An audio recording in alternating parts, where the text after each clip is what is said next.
அல்லாஹ்வின் தூதர் ஸல்லல்லாஹு அலைஹி வஸல்லம் அவர்கள் கூறினார்கள், மறுமை நாளில் நபி நூஹ் அலைஹிஸ்ஸலாம் அவர்கள் அழைக்கப்படுவார்கள். அவர்கள், இதோ வந்துவிட்டேன் என் இறைவா, கட்டளையிடு, காத்திருக்கிறேன் என்று பதிலளிப்பார்கள். அப்போது அவர்களிடம், நமது செய்தியை மக்களுக்கு நீங்கள் எடுத்துரைத்து விட்டீர்களா என்று இறைவன் கேட்பான்.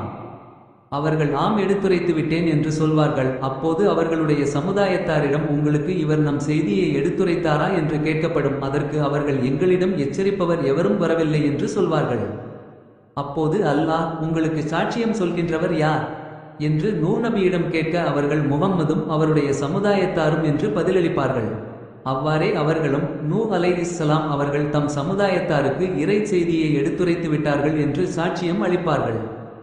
மேலும் இறைத்தூதர் உங்களுக்கு சாட்சியாக இருப்பார். இதையே, இவ்வாறே உங்களை நாம் நடுநிலை சமுதாயமாக ஆக்கினோம், நீங்கள் மக்களுக்கு சான்று பகர்வோராகவும் இறைத்தூதர் உங்களுக்கு சான்று பகர்பவராகவும் திகழ்ந்திட வேண்டும் என்பதே இதற்கு காரணம் எனும் இறைவசனம் குறிக்கிறது. நடுநிலையான என்பதற்கு நீதியான என்பது பொருள். இதை அபூ ஸஈத் அல் குத்ரி ரலியல்லாஹு அன்ஹு அவர்கள் அறிவிக்கிறார்கள்.